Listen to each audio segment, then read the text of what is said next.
Good afternoon, everyone, and good morning to our friends on the West Coast. Welcome to what is the first of a three-part hiring series. Today's presentation is on sourcing, screening, and a strategy that fits your organizational culture. Brought to you today by OutMatch, leaders in transforming the world of work. My name is Charles Summers. It is my pleasure to be serving as your moderator during this hour.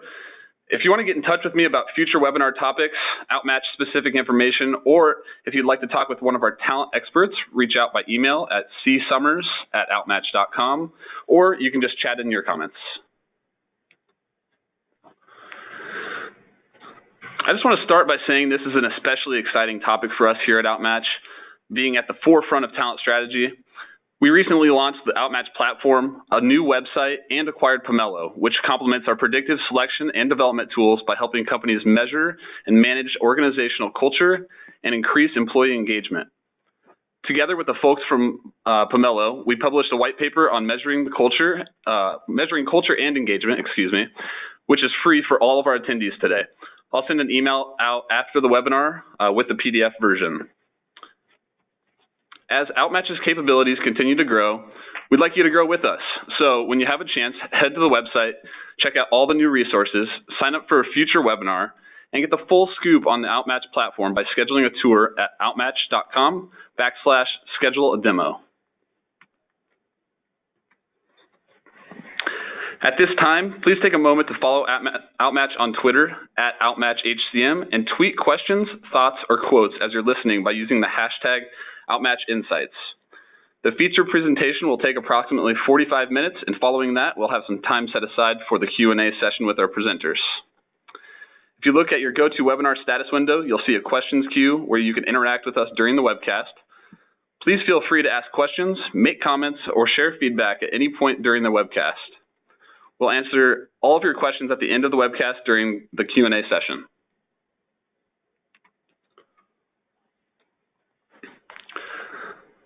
Today, we're blessed with the presence of with two of our OutMatch experts, Karina and James. Karina provides talent acquisition and talent management expertise to clients across healthcare, retail, restaurant, and financial services, among many others. She plays an instrumental role in designing talent solutions on selection, validation, competency modeling, onboarding, succession planning programs that have a direct impact on the success of her clients. James is a value advocate who works with large enterprise partners and small franchise groups alike. With a focus on nurturing and maintaining partnerships, James uses his unique point of view across industries to bring best practice solutions to his clients. He provides strategic guidance and support to ensure that clients are seeing results and getting the most out of their partnership with us. So at this time, I'd like to turn things over to James here. Awesome. Thanks, Charles. Here's an outline of the topics we will address during the first part of our Hiring Success series. First, we'll discuss the role of HR metrics in developing a results-driven strategy. Second, we will talk about the importance of building a talent pipeline.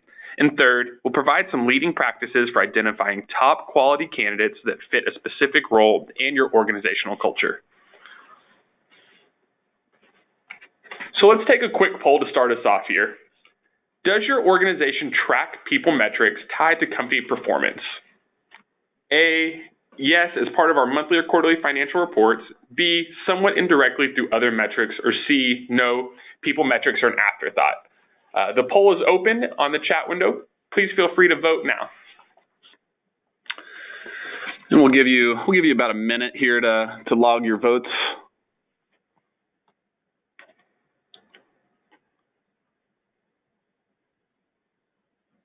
Thanks, everyone. It looks like B works for the majority of the people here. So we have HR metrics as a spotlight of your organization. So it's really focused on how to use those key HR metrics to drive business decisions.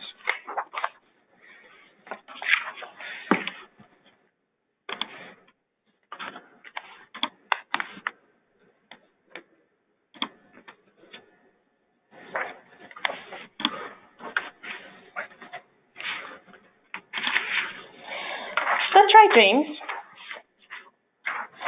What we find nowadays is that companies often develop detailed mechanisms to track financial performance, but often overlook the importance of tracking their human capital. And a recent Harvard Business Review article cites that two of the most important resources for a company are financial capital and human capital. Financial capital is abundant and carefully managed, whereas human capital is scarce and yet rarely managed as closely as financial numbers. And one of the main contributing reasons why human capital is not as carefully managed is that organizations often find challenges in trying to quantify the impact of human resources initiatives on the overall business objectives. But organizations cannot afford to place HR in the backseat, where talent-related decisions are made in a silo, because people are often the fuel of organizations. A company's direct potential is measured through the strength of its workforce. Good point, Karina. Let's explore this topic further. To bring human capital to the forefront through a results-driven strategy, companies need to consider the link between HR metrics and their overarching business objectives. So, Karina, what do we mean by HR metrics and why do they even matter? Well, James, one definition of HR metrics is that they are operational measures that address the efficiency, the effectiveness, and the impact of HR practices. And they matter because they define the tools and processes you put in place to carry out your strategy and meet your objectives. HR metrics also provide key benefits in that they are pieces of information that is quantitative, and that quantitative data informs decisions with facts, rather than qualitative data such as feelings or intuition. This process of identifying and measuring key HR metrics that tie to the overall performance of an organization also provides greater marketability to the key role that HR practices play in driving a company's top and bottom line performance, which at the end of the day makes HR more sellable to the business. Well, this sounds great, but how do we even get started? Well, one thing to consider is that identifying and tracking HR metrics is only valuable if you actively measure areas that can help you manage your business better. To begin, choose data that is descriptive in that it provides a snapshot of the current state of the business, and predictive so that it can guide organizational decisions moving forward. It's just as important for an organization to know where it stands at any given moment as it is to predict where it will be standing in 6 or 12 months. You could also leverage Levinson's CARE criteria to help you include only HR metrics that are, first of all, consistent. The results from a recent survey on human capital management and analytics indicates that gathering inconsistent data across human resources departments was one of the main barriers to becoming a more analytical organization. So the data underlying HR metrics must be measured steadily over time. Second, companies must use accurate information, meaning it should be precise, with minimal errors in gathering the data and recording it. Third, your metrics must be a dependable proxy of what you're ultimately trying to assess. And you can check if metrics are reliable if they are indicative of operational outcomes. So for example, is voluntary turnover a consequence of direct managerial influence or of overall compensation trends for the industry? And the fourth criteria to consider is that the cost of collecting the data must be minimal, so it should be efficient. And the point is, HR must be able to quantify its impact on the business if it wants a seat at the table. And one way to do so is by identifying and tracking HR metrics that are descriptive and predictive, and that also meet the CARE criteria. And I've mentioned that HR numbers must be tied to business numbers. But let's explore how organizations can go about doing this. To demonstrate HR's impact on the bottom line, HR professionals must meld HR metrics with business data by going beyond HR numbers. For example, a recent article by the Society for Human Resource Management on the strategic use of HR metrics highlights the importance of setting expectations among company executives to allow HR a seat at the table and foster discussions that influence talent-related decisions, rather than asking HR to just respond to decisions that have already been made. And you can think of it as using more of a proactive approach versus a reactive one. And to get a seat at the table and play a more influential role in driving strategic decisions, HR could trace a metrics map. And by that we mean, first of all, understanding the business strategy and asking the relevant human capital questions. Second, by speaking the common business language. HR needs to use the language of business numbers that appeals to company executives. Third, by highlighting the link between the HR strategy and overall business objectives. HR must think like a CFO by considering the costs and financial consequences of its strategy and practices. And then fourth, by determining the HR measurements that will help support the business. So HR must work and communicate with business leaders across departments to determine the outcomes that are of most value to them and to help them understand the people metrics that tie to those values.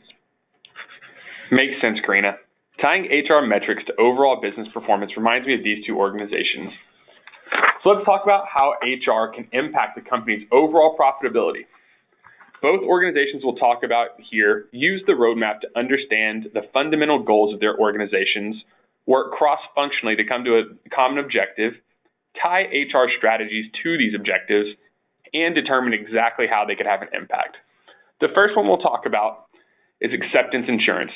Acceptance needed to identify high-caliber candidates and predict which candidates would most likely pass their licensing examination.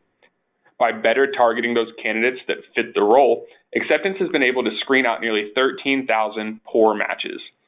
In this first example, with just this targeted selection process in place, through the use of a custom assessment, Acceptance screened out candidates lacking the traits and skills necessary to succeed as an insurance agent. This brought efficiency to Acceptance Insurance's selection process and met the goal of investing primarily in high-caliber new hires that could pass the critical exams required during training and onboarding, and save the organization nearly $175,000 in licensure costs alone, while also reducing that 90-day turnover by nearly 30%. The second organization shown here is a worldwide call center. This organization needed to reduce turnover in a critical sales position that was inhibiting their growth.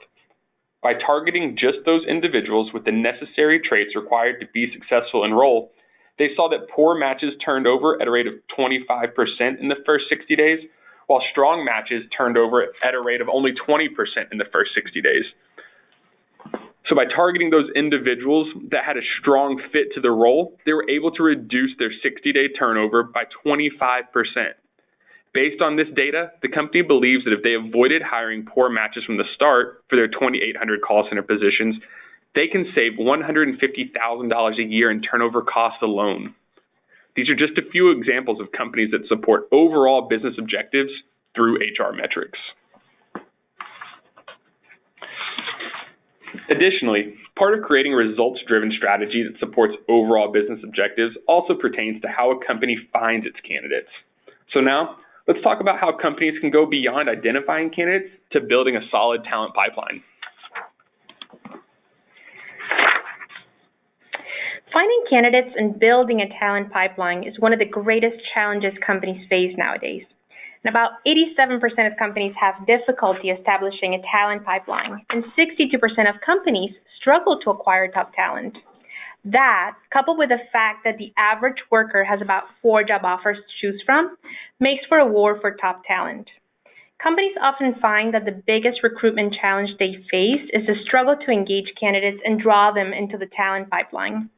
But what most companies fail to recognize is that there are 2 types of talent pipelines: a job-centric pipeline and a candidate-centric pipeline.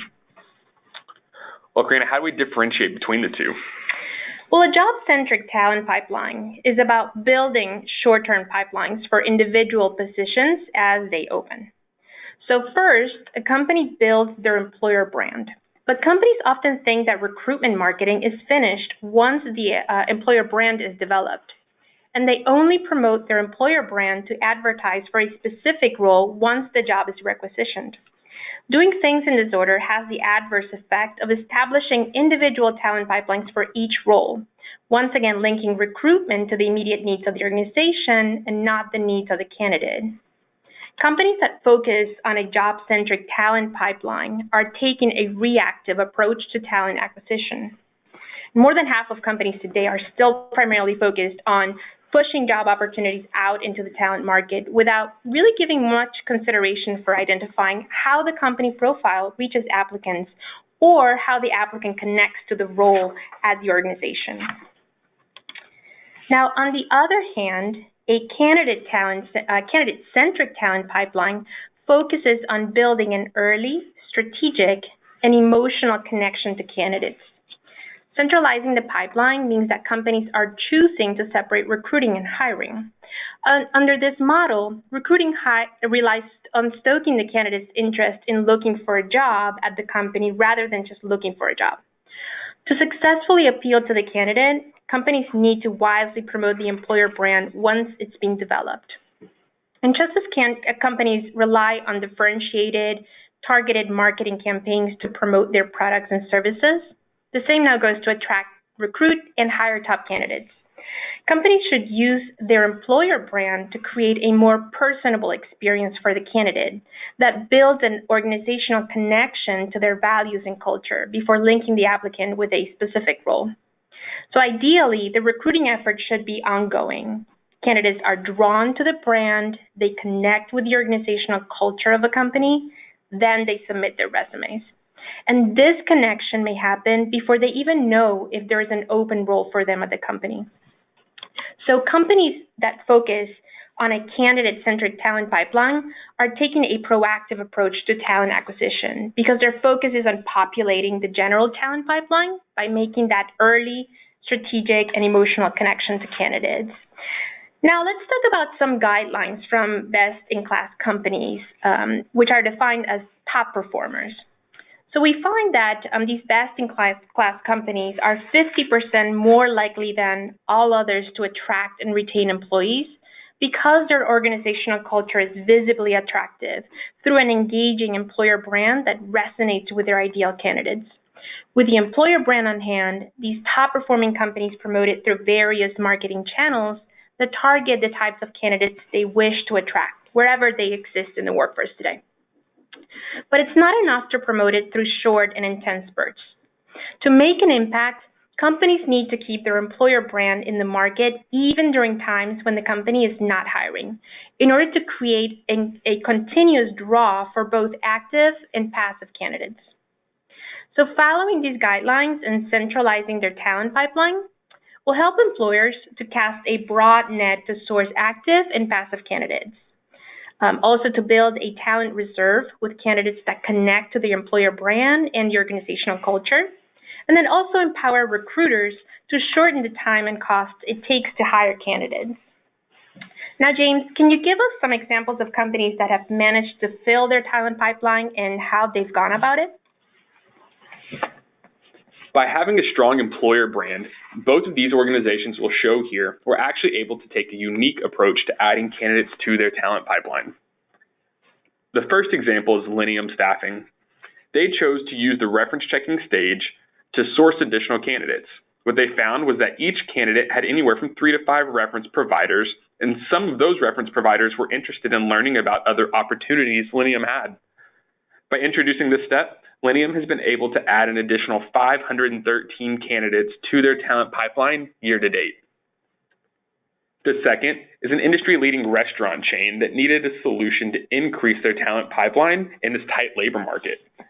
Their solution to this challenge was the same as Lineum Staffing. They decided to try and farm references to increase their candidate flow. They have seen that by introducing this step, they have been able to add an additional 2,500 candidates within the last year, bringing their sourcing spend down considerably and helping keep their talent pipeline full. Both of these organizations have been able to fill their talent pipelines by not only actively sourcing through traditional methods, but by thinking outside of the box, as well as using the reference checking portion of their process to passively bring in additional candidates. So now let's talk about screening and how we can identify the right person for a role and not just a person for the role. Good point, James. We find that leaders like Steve Jobs and Jim Collins agree on the importance of hiring top talent. In fact, failure to attract and retain top talent was the #1 issue in a recent survey of global CEOs. They even prioritized talent before economic growth and competitive intensity. Also, 82% of companies don't believe they recruit highly talented people, and only 23% of senior executives believe their current acquisition and retention strategies work in attracting top performers. And the importance of identifying and tracking top quality candidates is well documented. Studies of businesses show that in highly complex occupations with a lot of information and interaction, high performers are an astounding 800% more productive, which indicates that the productivity gap increases with a job's complexity. The Bureau of Labor Statistics says that workers stay at each job about 4 years, and people often underestimate the cost of turnover. So the more complex a job is, the greater the threat to productivity when good people leave it, and the more time and money that must be invested in filling the position. At the end of the day, hiring top talent matters because of its impact on the overall productivity of an organization. Now let's take a look at some leading practices for hiring top quality candidates. So hiring top quality candidates can be a subjective process. So this checklist that I'm about to share with you provides some ideas that a talent acquisition team might take to attract quality candidates in a more systematic and objective fashion. So first of all, compile a list of success factors for the job and then match candidates against this profile. Companies can use their own metric to identify what that top quality looks like based on job fit or organizational culture fit.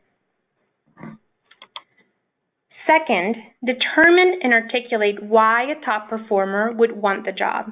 If you can't develop a compelling reason or communication strategy, then consider expanding the job and or responsibilities to better suit your ideal candidate. Third, avoid unicorn job postings. And by unicorn, I mean those job postings that demand arbitrary years of experience or skills in a specific technology or industry. Instead of creating those unicorn job postings, try to create job postings that focus on what needs to be done on the job. So in other words, keep it real. Fourth, make your application process easy to access and complete, and make sure it matches how you want candidates to perceive your employer brand. Top performers are often passive job seekers who are happy in their current positions and have little time to spend on cumbersome application processes. Fifth, use personality and culture assessments that reveal traits and values that match your position profile. And here's an interesting fact when it comes to assessments. Professors at the University of Minnesota analyzed 17 studies and found that hiring algorithms outperform humans by at least 25%. And this effect holds true in any situation with a large number of candidates, regardless of whether the job is on the front line, in middle management, or in the C-suite. And then sixth, pursue top quality candidates that, again, align with the specific characteristics and attributes that are necessary for a specific job and your specific organizational culture. James, in the real world, what does hiring top quality talent look like? We have two great examples that we'll show here of organizations that make a point to identify top quality candidates. The first one we'll show is a luxury retailer that identified an opportunity to shift corporate strategy from loss prevention over to sales ability. By doing this and identifying the top candidates, they found that poor matches to the role had a sales of roughly $161 per hour, while strong matches had sales of approximately $177 per hour. What we saw was that strong hires sold, on average, $16 more per hour than poor hires did. In aggregate and scaled out amongst their entire sales population, this equates to almost $2 million a year in additional sales revenue. The second example here is a globally recognized convenience store chain that wanted to better target and select franchisee owner and operators.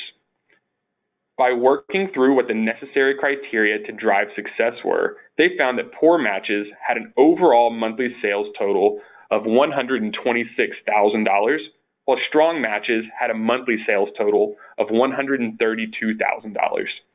This means that stores owned by strong matches sold $6,400 more per month than stores owned by poor matches. That's a difference in annual sales of $76,800, which is a huge boost to profitability for the organization. Based on these results, the company believes that if they had selected strong franchisees in place of poor franchisees, they would have driven an additional $4.8 million in sales revenue in 1 year. Accurately identifying top talent not only helps to hit a few basic HR goals, but really does help to drive overall business performance as well. Now we've gone over 3 areas that many HR professionals work on a daily basis, but may not realize exactly how they impact the overall business performance.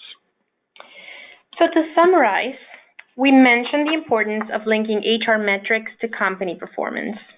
And to do so, we suggested tracing a metrics map and tracking HR metrics that are predictive and descriptive, as well as consistent, accurate, reliable, and efficient. We highlighted the importance of building a candidate-centric talent pipeline and filling it with active and passive candidates over time. We also covered key guidelines for hiring top quality candidates for greater productivity. And last, we recommended a checklist with 6 steps to guide your talent acquisition strategy. We do have one more poll here for the group. Of everything we've covered so far today, which topics resonate the most with you? Would it be A, developing results-driven strategy, B, building a talent pipeline, or C, identifying top quality candidates based on fit? We'll give it a minute here.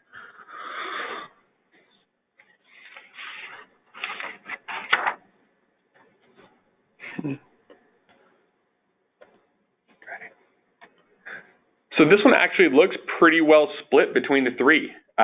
So it seems like, depending on where your organization's at, is really what metric drives the most value here.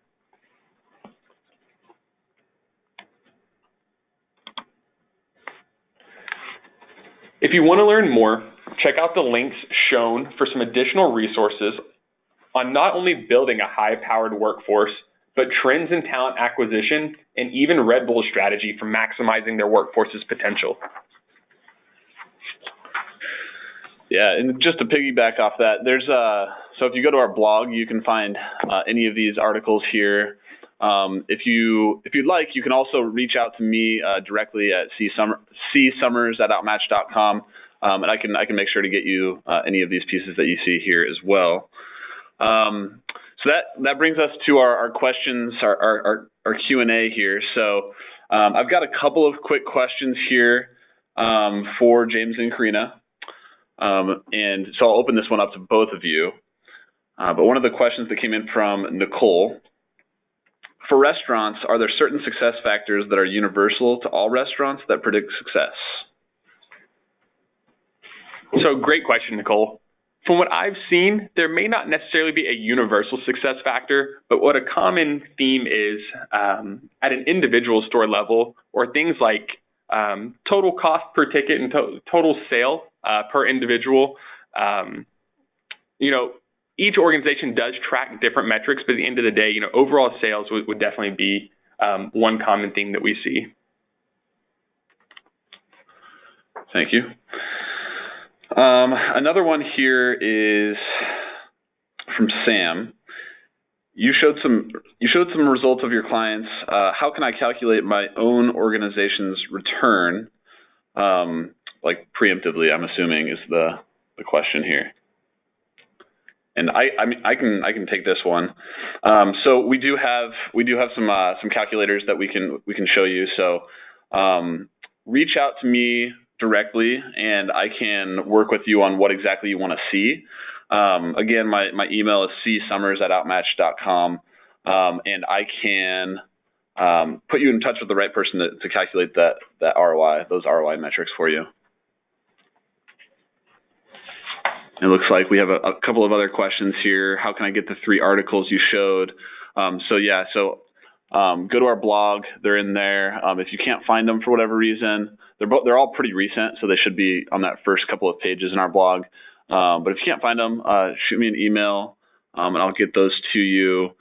Another couple of questions just about the slides being sent out after. So I do have an email set up and ready to go to everybody that attended this webinar with the slides and that free piece of culture, how to measure culture and engagement infographic. So everybody will get those 2 pieces after this webinar concludes. We have a couple other ones coming in right now. One moment.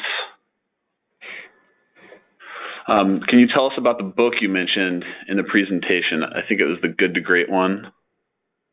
Oh, yes. It's by Jim Collins. It's definitely one of the classic books that I highly recommend people read. So if you are more interested in getting information about it, I think it's actually pretty widely available. You can find it probably on the regular bookseller retailers, Amazon, Barnes & Noble, and so forth. But yeah, it's a good one to read, and again, a classic. Definitely. I got a question here from Bruce. He's asking, how do you deal with hiring managers that acknowledge a hiring process and criteria, but default to their intuition and ignore the process? So how do you kind of get the buy-in from those hiring managers? You know, really tying back some of those successful hires and recent hires to overall performance has been key. You know, it's definitely something that you have to show a lot of people as opposed to tell. So we really do see success when you can show them a correlation between what has been targeted as the correct person, quote unquote, versus what their intuition looks like. So drawing some sort of correlation to your company's KPI, key performance indicator, or some kind of performance statistic there really does go a long way into helping drive adoption at some of those hiring managers. That's right, James. So what you're saying is quantifying what that success looks like, so providing those numbers and really explaining not only the process of that they should follow and why they shouldn't go with their intuition and gut feelings, but instead what's in it for them and what's in it for the organization in terms of actually using this data and this information and making sure that they're hiring and developing the right people for the right roles. Great. So that's actually all the questions. I've actually got one note here from an attendee that brings up a good point, mentioning, could just send those articles in the follow-up email. And I just realized they are included in the slides, and the slides will be in that email. So you'll have a link to those articles within the slides. So you'll have those, and that'll be sent out like right around 3 o'clock Central Time today.